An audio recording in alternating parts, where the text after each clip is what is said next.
예수님께서 이리저리 끌려다니고 계십니다. 13절에 보면 먼저 직전 대제사장이었던 안나스에게 끌려가시더니 24절에도 현재 대제사장인 가야바에게 끌려가셔서 또 수모를 당하십니다. 안나스와 가야바는 장인과 사이관계로 연결된 한 집안 사람입니다. 한 집안이 이렇게 예수님을 곧 도살할 짐승 끌고 다니듯 하는 것입니다.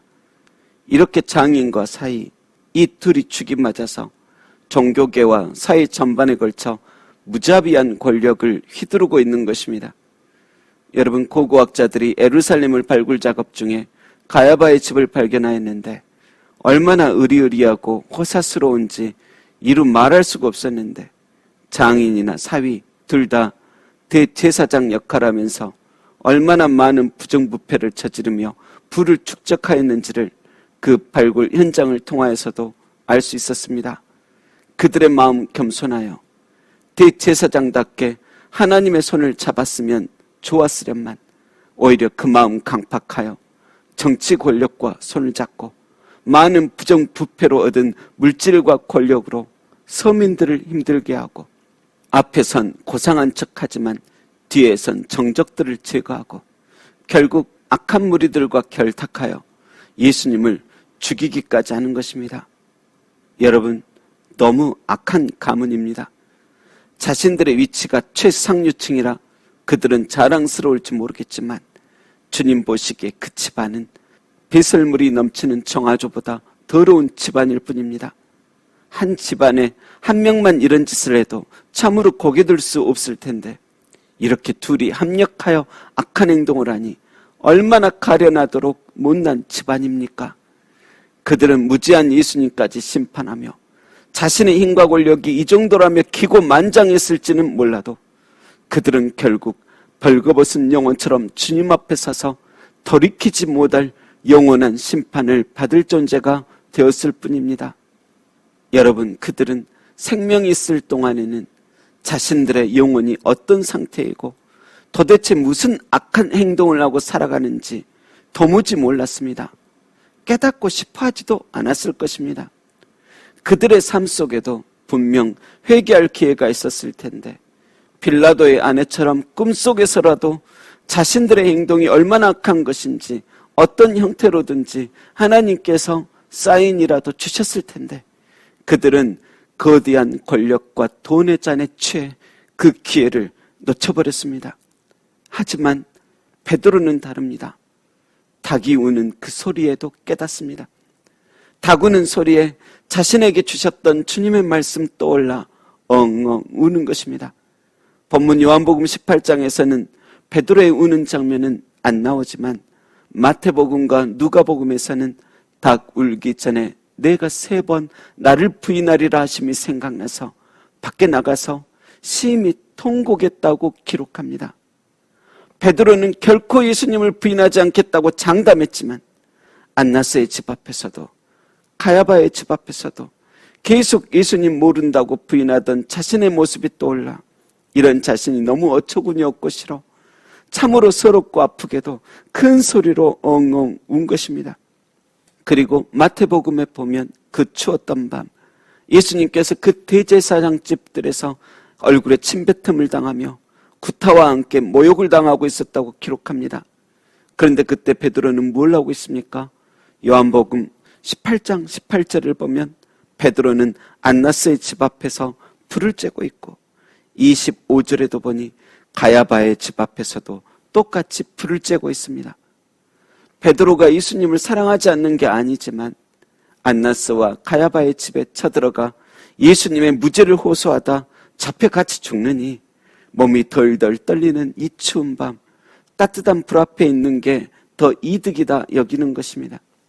하지만 따뜻한 불 앞에서 몸은 따뜻해도 그 영혼은 여전히 춥다 못해 싫습니다. 내 영혼은 오직 예수님만이 따뜻하게 하실 것을 베드로는 너무도 잘 알지만 그런 마음만 있지 현실은 그게 아니기에 불을 쬐다가 사람들이 너 예수님과 같은 편 아니냐고 물어보자 나는 아니라고 부인합니다.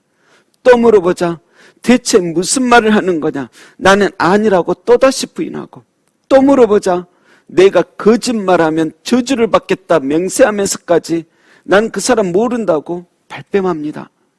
여러분, 그렇게 베드로가 3번 부인하자 닭이 울었습니다. 닭이 우는데 갑자기 예수님께서 너 오늘 밤 닭 울기 전 3번 나를 부인하게 될 것이다 하신 말씀이 생각이 나 그 치밀어 오르는 감정을 주체할 길 없어서 밖으로 달려나가 혼자서 심히 통곡을 합니다. 함부로 주님 앞에서 믿음을 과신하던 자신의 교만함이 생각나고 결코 그런 일 없다던 자신이 그렇게 쉽게 3번이나 부인하는 걸 보니 자신의 나약함에 너무 민망하고 죄송스러워 울고, 이런 교만하고 나약한 나를 주님은 이미 다 알고 말씀하셨음에 감동되어 우는 것입니다. 여러분, 닭이 우는 것은 너무 일상적이고 평범한 일임에도 베드로에게 있어서는 그 평범하고 별것 아닌 그 시간이 참회의 시간이었고 예수님의 말씀 앞에서 자신을 온전히 바라볼 수 있는 시간이었습니다. 여러분, 우리들도 마찬가지입니다. 남들에게는 아무것도 아닌 평범한 시간과 상황들일지라도 성도된 우리에게는 내게 주신 주님의 말씀을 뼈저리게 통감하는 그런 시간들이 가끔씩 되기를 소망합니다. 어제 저는 정기검진차 대학병원을 들리게 되었습니다. 오랜만에 병원에 가니까 병원 특유의 냄새가 진하게 느껴졌습니다. 그런데 그 냄새를 맡으니 갑자기 예전 제가 아플 때와 회복되고 있을 때의 심정이 떠올랐습니다. 아플 때는 그렇게도 하나님께 불쌍히 여겨달라, 또 이렇게 저렇게 살겠다 소원하듯 말하였었고, 회복하게 될 즈음에는 이제 남은 인생 덤이요 보너스인 줄 알고 더 잘 살겠습니다 그리 기도했었는데, 언제부터인가 그런 진실 어린 감사의 마음은 서서히 사라져갔습니다. 그런데 다시 병원 특유의 냄새를 맡다 보니까 문득 그날들이 스쳐 지나가는 것입니다. 주님께서는 정작 그런 것들 제게 요구한 적도 바라신 적도 없는데 난 주님 앞에 공수표를 남발하듯 꼭 그렇게 할 것마냥 기도하더니 어느새 따뜻한 불같은 세상 것을 쬐더니 언제 그랬냐는 듯 살아가고 있는 내 모습이 다시 떠오르는 것입니다. 여러분, 하나님께서는 사라진 은혜의 기억이 돌아오고 어느새 잊혀진 하나님의 말씀들이 우리 영혼에 다시 생각나기를 원하십니다. 따뜻한 불과 같은 평범하고 행복한 일상, 물론 잘 살아가는 것도 참 좋지만 어느 날 문득 내가 무슨 짓을 하고 있는지 스치는 바람 속에서도 닭울음 소리에서도 성령님의 감화 감동을 캐쳐내는 그런 영혼 되기를 바라십니다. 보글보글 끓는 찌개 소리에 어머니에 대한 추억이 소환되듯 평범하지만 작은 일상 속에서 예전보다 참으로 많이 변해가는 나, 따뜻한 불과 같은 세상의 행복만 쬐기 좋아하고 영혼의 순수함은 점점 사라져가는 나, 주님과의 관계가 멀어졌음에도 아무 생각 없이 살아가는 나, 그런데 그럼에도 불구하고 날 기다리시고 여전히 사랑하시는 하나님의 사랑을, 예수님의 은총을 평범한 일상 속에서도 느껴지고 반응되어야만 합니다. 여러분, 배추 농사를 짓던 어떤 분이 자기 땅이 개발되면서 큰 부자가 되었습니다. 그러자 절부가 된 사람은 쾌락에 빠지고 아내는 사치에 빠지고 자녀들도 엉망으로 살아가며 부모의 아픔이 됩니다. 행복했던 가정이었는데 무너져 갑니다.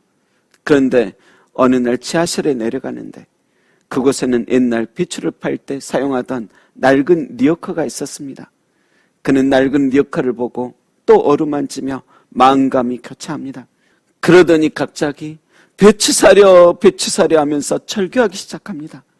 풍족하지만 서로 다투고 엉망인 지금보다 가난하지만 함께 즐거웠던 날들이 그리운 것입니다. 지금처럼 모두가 사치와 쾌락으로 살아가기보다, 물론 가난은 싫어도 배추 사려 외치던 땀의 의미를 알고 성실히 살고 작은 것에도 행복하던 그 날들이 그리운 것입니다. 그분에게는 낡은 리어카가 베드로의 닭 울음소리처럼 돌이킴을 일으키는 매개체였던 것입니다. 여러분, 지금도 우리 주변에는 낡은 리어카처럼 각자의 평범한 일상 속에서 은혜 가운데 부르시는 여러 매개체들이 존재합니다. 병원의 특유한 냄새, 어머니의 손때 묻은 성경, 너무도 조용하고 고적한 쓸쓸한 밤, 군부대의 초코파이, 우연히 유튜브에서 들려오는 어릴 적 가끔 불렀던 찬양, 길거리에 버려져 있는 전도지나 주보, 그리고 우리네 인생 같은 가을 낙엽. 여러분, 비록 요즘 세상엔 진주보다 귀한 이 신앙을 불신하게 만들어가는 뉴스나 영화, 드라마, 다큐멘터리들이 더욱 많고 많지만, 그래도 그런 시절 속에서도 나를 주님 앞으로 이끌어가게 하는 그런 은혜의 매개체들은 많고 또 많으니 영혼의 눈을 또 발견하고 마음의 귀를 열어 그 세미한 음성을 듣게 되기를 소망합니다. 그래서 절부된 사람이 비추사려 절규하며 그 마음 돌이키듯 우리도 평범한 작은 일상 속에서도 주님의 감화감동 느끼며 살아 다시 주여 주여 외치며 살게 되기를 주님의 이름으로 축원합니다. 기도하겠습니다. 주님, 다시 복음 앞에 나아가며 다시 하나님 품에 나안기어 기도와 말씀 그 자체로도 행복하던 날이 우리의 삶 속에서 떠오르게 하옵소서. 작은 것 하나에도 예수님 느껴지며 내 영혼이 반응하며 믿음과 소망과 사랑의 심장 다시 뛰게 하옵소서. 감사드리며 무엇이 가장 바른 삶인지 작은 것 하나에도 깨닫게 해주시는 주 예수님의 이름으로 기도합니다. 아멘.